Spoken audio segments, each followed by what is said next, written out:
We just witnessed the most legendary hair pulling judo throw that has ever happened in any street fight video ever. And today we're gonna talk about it. If there's any haters in here right now that don't have nobody to hate on, feel free to hate on me. Sit back there and say my hair ain't luxurious when you know it is, bitch.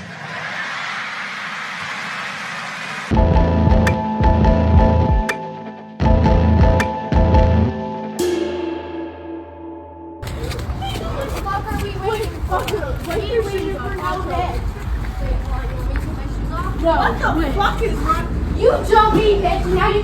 Oh, come on, Audrey. Come on, Audrey. Come on, Audrey. Audrey, come on. Audrey, come on. On that butt. Get in here. Get in here. Get in here. Go. All right. Yo, get up. Split it up. Split it up. Split it up. Oh, bitch.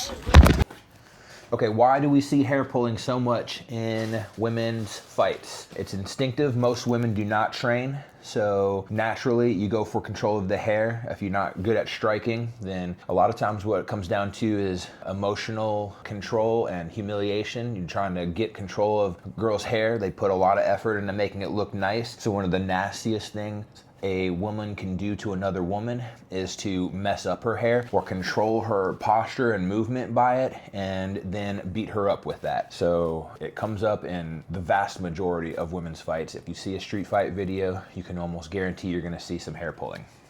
Why do you think women grab hair so much in street fights? Control of the head. Exactly. So let's talk about that. We'll show how you would control posture if you had a gi on in the context of judo next. Okay, we got our gis on and we're gonna demonstrate how you would control posture with lapels as you would see in judo or any type of gi grappling. So in the gi grappling, you wanna be really super protective of your collar. So if you got an opponent trying to reach in and grab my collar, I can defend and try to push the hands away. We're gonna do some hand fighting. And ideally what I wanna do is get to a spot where I can control their lapel high up on the collar. All right, let's say I lost the hand fight and we're maybe evenly matched and we both get hand fight grips at the same time, or we both get our grips on the lapels at the same time. For the person who doesn't want their posture controlled, you should posture up and try to snap the hand lower. The lower the hand is away from the top of the head, the harder it is for them to control your body. For you, as the person controlling the other person, you want your lapel to be higher. So if Kelly goes to try to move me right now with her lapel where it is here, try to move me around the mat. Give me real effort. Good. All right, and you see that I'm relatively stable here. Now you try not to be controlled. I'm gonna use my grip, all right? Don't let me move you. And you can see how using the lapel high up, close towards the head is better for control. It's more leverage. If we look at the human body, stand up straight, from the waist at the base of the spine all the way up to the top of the skull has one long lever. The higher up on the top right here, the more leverage. This is the most leverage. The hair pulling grip is better than the top of the lapel on the gi. So instinctively, all women know this, and when they're emotionally charged in a street fight, they all go for it, and for good reason. This is a highly effective combat grip to be able to control the other person. From here, I can move the spine on top of the head. Where the head goes, the body follows, and now I can drag her anywhere that I want, right into my knees, right into my fists. So that's the control element of hair pulling and why you never want to have your hair pulled if you can avoid it in a street fight. So as we saw in the video with the girl, she took the hair, she executed a technique called Tai-Otoshi.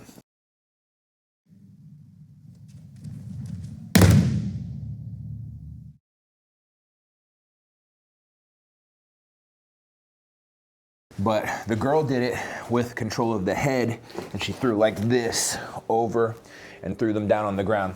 So super effective for control of the posture and being able to dictate the movement and positioning of the other person. With that in mind, one thing that you can work on immediately is just grip fighting. So get with a training partner and we'll just try to grab each other's hair. So Kelly will try to grab my hair, and I just want to keep the hands off my hair. No grabbing in the hair. All right, so if I try to grab Kelly's hair, she's not gonna let me. Good, yes. Now what Kelly did, that's the technique that we're gonna cover. This is something that I think is a strong recommendation for dealing with street fights as a woman with the risk of getting your hair pulled at any time. What we can do is, in the hand fight, we can prioritize pushing their hands up. They're reaching up towards the top of the head anyways. So when they go to reach upwards for the hair, I push the hands up, we can drop down. We'll go for a thigh hug. We hug both of the thighs at the same time. Once my hands get locked around the thighs, this is great for me because even if somebody's trained, if they go to sprawl, Kelly tried to sprawl out on me. By holding the thighs with my locked hands, I can prevent them from sprawling on me. Look, contrary, if I'm just holding or snaking my hands behind the backs of the knees right here, Kelly, now go ahead and give me a strong sprawl backwards. And she can move her legs backwards away from me. So the technique that we want to work is when they go to reach up for the top of my head, I push the hands up, drop to my knees, hug both thighs, and now from here, I can run them to the ground, end up in the top position where I want to be in a fight. Okay, we're going to talk about base and our stance here because this is going to be very relevant. We want our feet to be almost in a square. You want one foot to be in the front and one to be at the bottom. Your idea and your goal that you're trying to accomplish with your foot positioning is you want to be able to stop a pull forwards by leaning into the front foot, a push backwards by leaning into the back foot, a push sideways by leaning into the outside foot on this side, and a push to the other side by leaning into the outside foot on this side. So now if I'm in a good stance, and Kelly comes over and tries to move me around,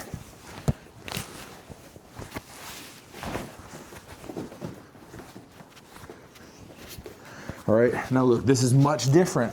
Let's say her feet are close together, right? No, put your feet back together. Close feet right there. That's gonna be really bad. You're gonna be able to be moved very easily. The hair pulling allows you to be moved and to have your head moved and extended over from your base. That's how you're gonna end up being thrown. If you get your head moved by the hair pulling grip over the top of your hips where your feet are, you can be thrown in this direction. Anywhere that the head goes, what you need to do first is to try to move your legs and your hips back in place underneath the hair pulling grip. If you feel like your head is starting to get overextended from your hips, then you need to start moving your hips underneath wherever your head gets moved to keep your base. So if I grab Kelly's hair, it's a good idea to hold on to the arm right there, and we can start talking about ways to attack the arm here in a second. But before we go into counter attacks, I just want this basic idea of keeping your base. If I'm able to move your head, you gotta move your hips underneath the head. Anywhere that I move the head, move your hips underneath to keep yourself upright. If you stay behind, if I go to move the head and the feet stay where they're at, that's when you start getting extended and you can be thrown and knocked over. So if you say you lose the grip fight and somebody gets a hold of your hair, one thing that you gotta work on is to move your base underneath where the head goes. If I can extend the head, move your feet to keep yourself in good base always. Cool. All right, now let's talk about some techniques that we can do to counter the grips. Okay, now that we got an idea about what we're trying to do with the hair control to control the posture and disrupt somebody's base and how to position our hips and keep our base even if we're getting our head moved, now we can start looking at the attacks that we can do from here. So first one is gonna be the Americana, which is a shoulder lock that we can do from this. So we'll start off, Kelly will do it to me once. She'll grab my hair. She gets a good tight grip, a death grip. When women fight in street fights, they do not let go of the hair. If their hand comes free from the head, they've got a whole fistful of hair in the process. So tight grip is what's gonna ensure that I'm gonna be able to do this. I'm gonna shoot my arm up and on the inside, and I wanna catch the elbow, frame the neck, and look here, locking my arms. Now from here, I can rotate Kelly's arm and cause her to tap right here, all right? So what I wanna do is get to a spot where I can injure them and say, let go of my hair. Let go of my hair or I'll hurt you. I'll hurt your arm. And then they'll let go. And now from here, we could set them up to throw them. I'll block the leg and set them down with a nice Osotogari. Okay, now it's Kelly's turn. Now I grab her hair. Shoots the arm up and over. Tap. Let's do it one more time. Tap. All right, let's see this side once.